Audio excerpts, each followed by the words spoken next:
కన్యవారికి గనక కన్య అయిపోయింది కదా, తులవారికి గనక చూసుకున్నట్లయితే ఇక్కడ మీకు 6వ భావంలో ఉండేటువంటి శని వక్రిస్తున్నాడు.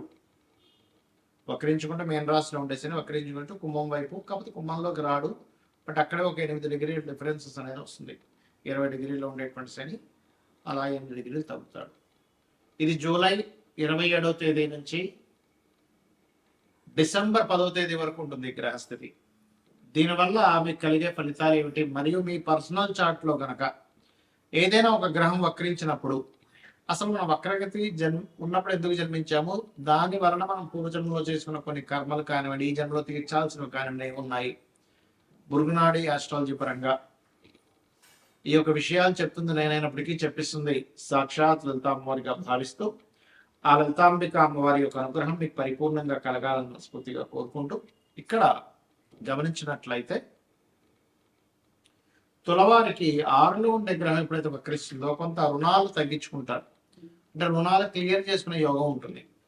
తండ్రి గారి ప్రాపర్టీ విషయంలో కొంత పాజిటివ్ ఫలితాలు వస్తాయి. హైయర్ ఎడ్యుకేషన్కి బాగుంటుంది. కాకపోతే తండ్రి గారి ప్రాపర్టీ విషయంలో ఎప్పుడైతే శుక్రుడు మీకు నీచబడుతున్నాడో, ఇప్పుడు ప్రస్తుతం శుక్రుడు మీకు సింహరాశిలో శుక్రకేతువు లాభంలో ఉన్నారు.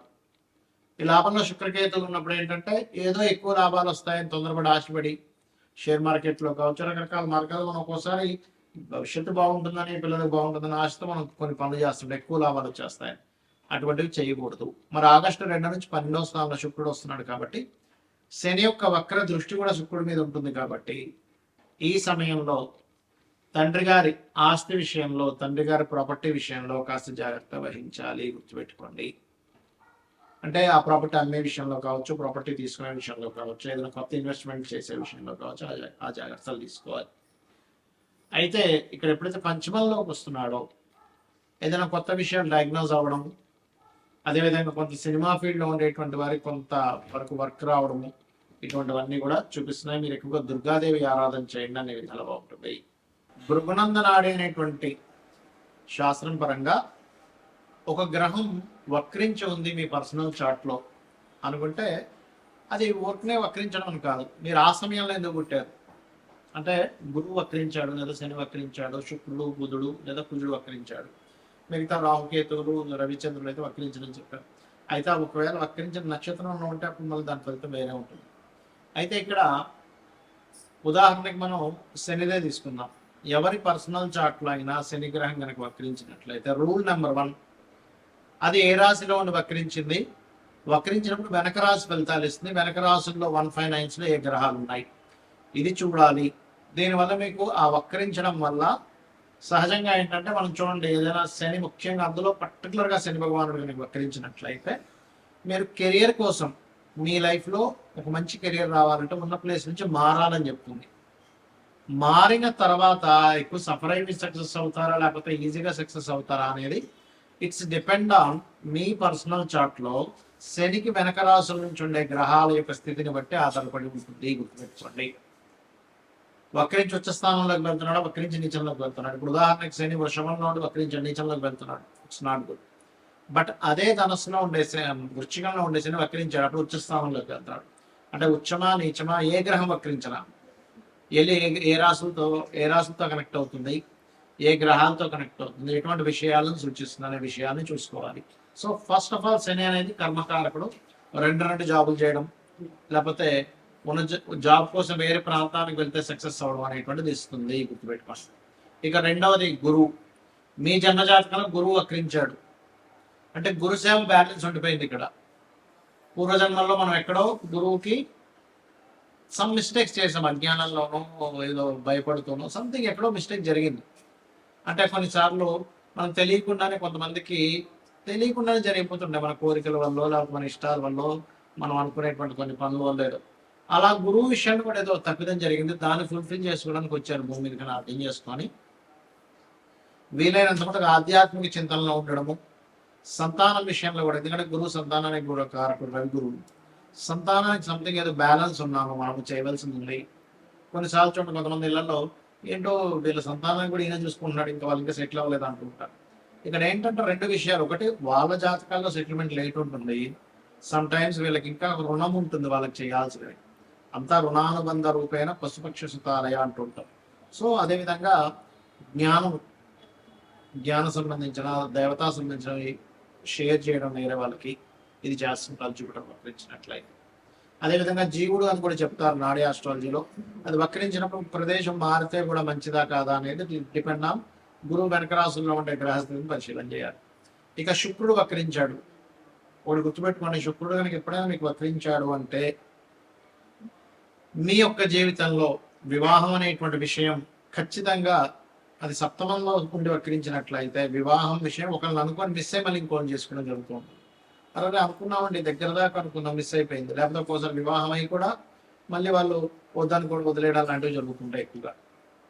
రెండవది, శుక్రుడు వక్రించినప్పుడు ఆ యొక్క శుక్రగ్రహం వెనక రాసుల్లో ఉండే గ్రహాలను బట్టి మనం అబ్జర్వ్ చేయాలి. అంటే అలాగా శుక్రుడు వక్రించాడు, ఆ శుక్రుడు ఏ గ్రహాలతో కనెక్ట్ అవుతున్నాడు చూడాలి. మంచి గ్రహాలతో కనెక్ట్ అవుతున్నాడు వక్రించి, మీకు లగ్జరీకి లోటు ఉండదు, బ్రహ్మాండంగా లగ్జరీ లైఫ్ ఉంటుంది, ఫైనాన్షియల్గా మంచి గ్రోత్ ఉంటుంది, రెండు రకాలుగా ధనయోగాలు ఉంటాయి. ఎందుకంటే ఫైనాన్స్ కారకుడు కూడా శుక్రుడు కాబట్టి అలా. అదేవిధంగా బుధుడు వక్రించాడు అనుకోండి, ఎవరికైనా ఎవరి జన్మ జాత చక్రం అయినా వాళ్ళ పర్సనల్ చార్ట్లో బుధ గ్రహం వక్రించింది, అప్పుడు మీరు చేయవలసింది ఏమిటి అంటే ఎప్పుడు కూడా మీకున్న నాలెడ్జ్ని షేర్ చేయాలి. అంటే పూర్వజన్మల్లో నాలెడ్జ్ షేర్ చేయకుండా దాచేసుకున్నారు, ఏదో మీరు మీ ధర్మం నాలెడ్జ్ షేర్ చేయాల్సింది ఏదో వర్క్ ఉంది దాచేసుకున్నారు. ఇప్పుడు మీరు నాలెడ్జ్ షేర్ చేస్తేనే ఆ కర్మ అనేటువంటి తొలగుతుంది, గుర్తుపెట్టుకోండి. అదర్వైజ్ ఆ కర్మ తొలగదు. సో మీ నాలెడ్జ్ మీరు ఏదైనా ఆఫీస్లో చేస్తున్నారు, కొంతమంది అనుకుంటారు చూడండి ఇది ఎలాగో చెప్పండి నువ్వే నేర్చుకో, నేను ఎందుకు చెప్పాలి నీకు అంటూ ఉంటారు. బుధుడు వక్రిస్తే మీరు అవతల వాళ్ళకి నాలెడ్జ్ షేర్ చేయడం వల్లే మీ యొక్క కర్మ కంప్లీట్గా క్లియర్ అవుతుంది, గుర్తుపెట్టుకోండి. అదేవిధంగా మార్స్, కుజుడు వక్రించాడు. కుజుడు ఈజ్ గొడవలు, లీడర్షిప్స్, అన్నదమ్ములు, వీటిని కూడా చెప్తూ ఉంటారు. బుధుడిని కుజుడిని కూడా అన్నదమ్ముల విషయంలో చెప్తూ ఉంటారు.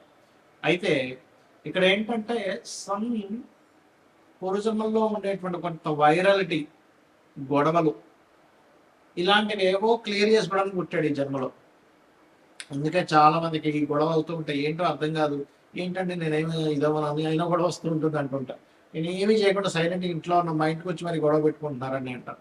ఎప్పుడు జరుగుతుంది ఎక్కువగా అది ఆ వక్రించిన కుజుడికి శని సంబంధాలు ఉన్నప్పుడు ఎక్కువ గొడవలు అవుతుంటాయి, లేదా బుధ సంబంధాలు ఉన్నప్పుడు బాగా గొడవలు అయిపోతుంటాయి, వాదనలు అవుతుంటాయి. సో అక్కడ ఒక్కోసారి వక్రించి ఏమవుతుందంటే అదొక మంచి గ్రహంతో కలిసినప్పుడు కొంచెం గొడవలు క్లియర్ అయిపోతాయి, లేదా పూర్వజన్మల్లో అవి జరిగినటువంటి కొన్ని గొడవలు అవి క్లియర్ చేసుకోవడానికి పుడతారన్నమాట ఈ జన్మల్లో. సో వక్రగతి మీనింగ్ ఏంటంటే మీరు మరలా ఆ యొక్క కర్మని క్లియర్ చేసుకోవడానికి పుట్టారు, అది ఏ రకంగా క్లియర్ చేసుకోవాలి అనేటువంటి చెప్తుంది మన ఆస్ట్రాలజీ, జ్యోతిష్ శాస్త్రం. అలాగే ఇక్కడ మనం ఇందాక చెప్పుకున్నాం రాహుకేతువులు అయితే ఎప్పుడు వక్రించే ఉంటాయి, ఎందుకంటే వక్రగతిలో తిరుగుతుంటారు. గ్రహాలని మేషం, వృషభం, మిథునం, కర్కాటకం ఇలా క్లాక్ వైజ్లో తిరుగుతూ ఉంటాయి, రాహుకేతులు మాత్రం యాంటీ క్లాక్ వైజ్లో తిరుగుతుంటాయి. అంటే ఏంటి, మేషం నుంచి మీనం, కుంభం, మకరం, ధనస్సు, వృశ్చికం, తుల, కన్య, సింహం, కర్కాటకం, మిథునం, వృషభం ఇలా యాంటీ క్లాక్ వైజ్లో తిరుగుతుంటాయి. అయితే వీటికి సహజంగానే వక్ర స్థానంలో ఉన్నది కూడా ఏదైనా వక్రగ్రహం నక్షత్రాల్లో ఉన్నప్పుడు మళ్ళీ ఇది కొంచెం డిఫరెంట్గా యాక్ట్ చేస్తూ ఉంటుంది. రవిచంద్రుడు కూడా వక్రించిన నక్షత్రాల్లో ఉన్నప్పుడు మాత్రం తల్లికి, అంటే చంద్రుడు వక్రించిన నక్షత్రంలో ఉంటే తల్లికి ఏదో ఈ జాతకుడు రుణపడి ఉన్నాడు, లేదా రవి వక్రించిన నక్షత్రంలో ఉంటే తండ్రికి రుణపడి ఉన్నాడు. తల్లిదండ్రులు సహజంగానే రుణంలో ఉంటాం మనం, కానీ ఇంకా అసలు ఎక్కువ రుణపడి ఉన్నాము, వాళ్ళకి ఎక్కువ సేవ చేయాలి, దానికోసం నేను జన్మెత్తావు అనే ఒక విషయాన్ని మనం అర్థం చేసుకోగలగాలి. అయితే జాతచక్రం మీకు తెలిసినా తెలియని ఎలా ఉన్నా రోజు ఉదయం సాయంత్రం లలిత కనుక చేసుకోగలిగితే, లలిత సహస్రనామాలు కనుక చేసుకోగలిగితే మన పూర్వజన్మ కర్మ తొలగిపోతుంది. ఖచ్చితంగా మనం ఆనందంగా హ్యాపీగా ఉండేటువంటి లైఫ్ లీడ్ చేయగలుగుతాం. శ్రీమాత్రే నమః.